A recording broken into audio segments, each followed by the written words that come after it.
Saber Cotidiano apresenta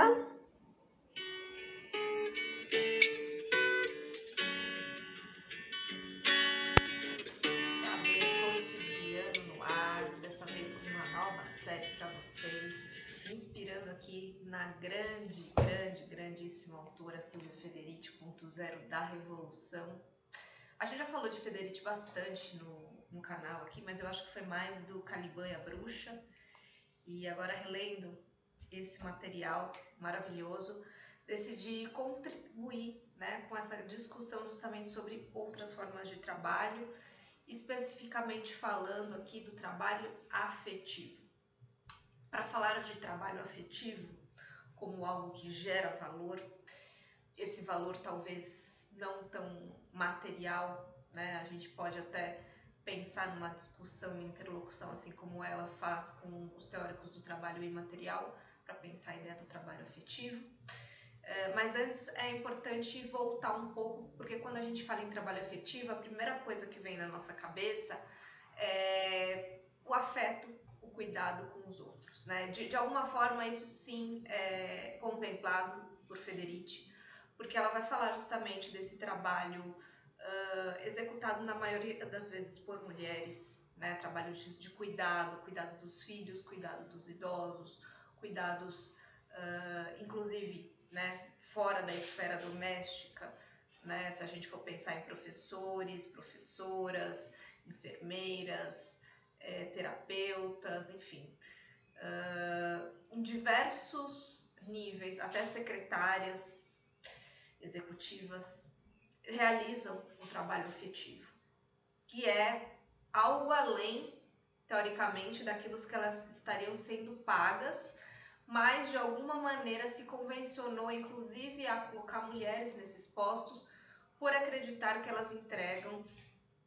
E aí tem toda a discussão se elas entregam mesmo, porque tem que entregar, porque isso é uma coisa das mulheres, ou se a gente a gente aprende, a gente é conformada, a nossa personalidade ela é de alguma maneira moldada para ser assim, para executar esses trabalhos afetivos que acabam entrando no pacote aí como de graça dentro da força de trabalho, dentro da venda da nossa força de trabalho. A gente acaba recebendo o mesmo que a gente receberia ou até menos e executando mais.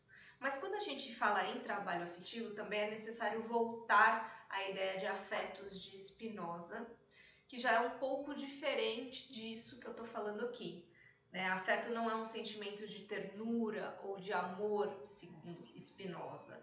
Na verdade, é a nossa capacidade de interagir, de se movimentar, de a gente se afetar o outro, ou seja, da gente entrar em relação, num fluxo de trocas com os outros. Nesses encontros, a gente acaba se expandindo quem a gente é, as nossas potencialidades. Então, a gente vira alguma coisa a mais porque a gente é afetado pelo outro, a gente também tem a capacidade de afetar o outro.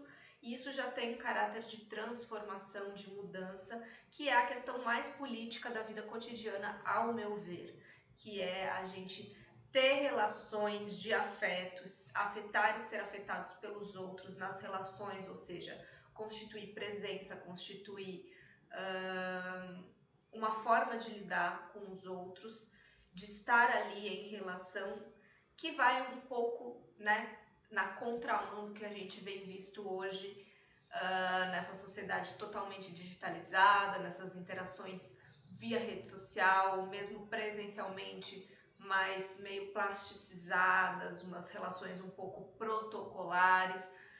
Estar em relação, estar no mundo é afetar e ser afetado pelo outro o tempo inteiro.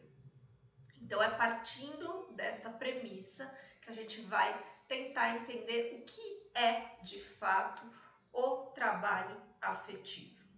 Se a gente transpõe esse conceito filosófico para um universo mais econômico, mais político, e até mesmo de discussão teórica sobre o trabalho, sobre a sociologia do trabalho, a gente vai perceber como é um plano, no qual a gente está hoje, que o nosso trabalho, as nossas atividades, pelas características características que assumiram no capitalismo tardio amplificam essas disposições de afetações.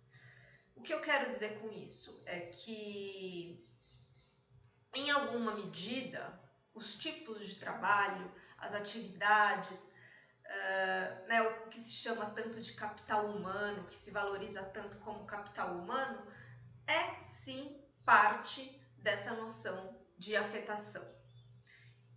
Então, é conhecido, principalmente para os escalões maiores de prestação de serviços, de trabalhos, né, não tanto no nível, digamos assim, fabril, braçal, que essa questão do afetivo, do afeto, se tornou um componente dos nossos trabalhos. A gente está falando aí não só de trabalhos intelectuais, mas prestação de serviços, atendimento ao público, né? Ela vai falar muito, ela vai trazer até exemplos de atendentes de lanchonetes, ou enfim, qualquer trabalho que envolva você ter um atendimento ao cliente, mesmo que seja de baixo escalão, né? Entram em cena componentes afetivos. Vamos pensar num operador de telemarketing que tem que gerir uma crise de um cliente que está totalmente insatisfeito e liga para reclamar. De alguma maneira, essa gestão desses sentimentos, dessa raiva, dessa indignação, dessa insatisfação e a necessidade de transformar, de reverter essa situação em algo positivo, que é algo que melhora a satisfação com a empresa, é algo que é um trabalho afetivo que ele retira ali de si mesmo, da sua psique, das suas capacidades, e que teoricamente ele não está sendo pago para isso, né, gente? Ele está sendo pago para atender telefone ou ligar, enfim, fazer algumas perguntas básicas, responder outras, tirar dúvidas, mas assim, entra em cena aí um trabalho afetivo. Isso pode significar, por um lado, que traços que eram considerados exclusivamente ou principalmente pertencentes a um trabalho subjetivo, reprodutivo das mulheres, agora estão sendo generalizados. Alguns teóricos do trabalho material, Negri e Lazzarato, podem ir para esse caminho, a depender da maneira como a gente interpreta. A própria Silvia Federici vai criticá-los nesse sentido. Por quê? Porque isso acontecer não significa o fim da divisão sexual do trabalho, em primeiro lugar.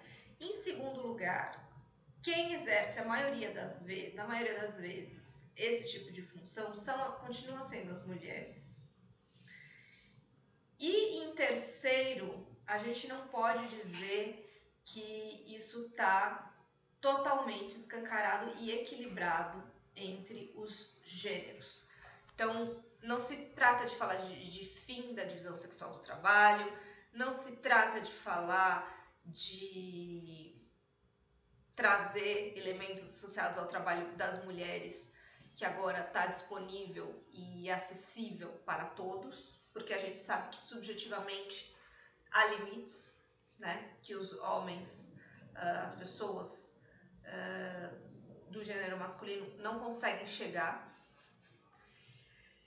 E, enfim, é impossível a gente ter esse raciocínio e falar, não, então acabou com a divisão sexual do trabalho. A gente sabe que as mulheres continuam sendo mal remuneradas e entregando muito mais, justamente porque tem esse componente subjetivo aí que não está presente em todos. Eu não estou falando que isso é inato das mulheres, eu estou falando que socialmente a gente criou, construiu essa maneira, enquanto sociedade, de educar as mulheres, de trazê-las para executar esse tipo de função. Então, tudo aquilo que manipula os nossos afetos, que traz alívio, bem-estar, satisfação, que coloca, né, em ação a nossa subjetividade, a nossa personalidade, o nosso afeto, mesmo que a gente esteja falando aí de interações via telefone, via internet, mas tudo aquilo que mexe de alguma maneira com isso é sim trabalho afetivo. Isso não significa, porque há quem leia Negri e Lazzarato e vá criticá-lo justamente por eles trazerem esse ar um tanto quanto otimista, que essas formas de trabalho acabariam sendo uma forma de resistência e estariam de fato mudando os regimes de exploração. Só que não necessariamente isso quer dizer que não existam lutas do trabalhador contra o próprio trabalho afetivo, justamente por essas razões que eu mencionei aqui, né? O trabalho afetivo continua sendo um trabalho reprodutivo. As pessoas que executam esses trabalhos tiram do seu âmago, tiram de algum lugar dentro delas essas capacidades e elas não estão sendo pagas por isso. Então, o recado que fica o trabalho afetivo é sim um trabalho reprodutivo, a gente está reproduzindo a força de trabalho agora com base nesses novos parâmetros, né? E não tem como a gente alterar isso sem questionar de fato. Bom, então estamos diante de trabalho material? Pode ser, isso vai libertar, isso vai tornar a carga de trabalho menos extensiva, isso vai tornar a exploração menos extensiva? Não.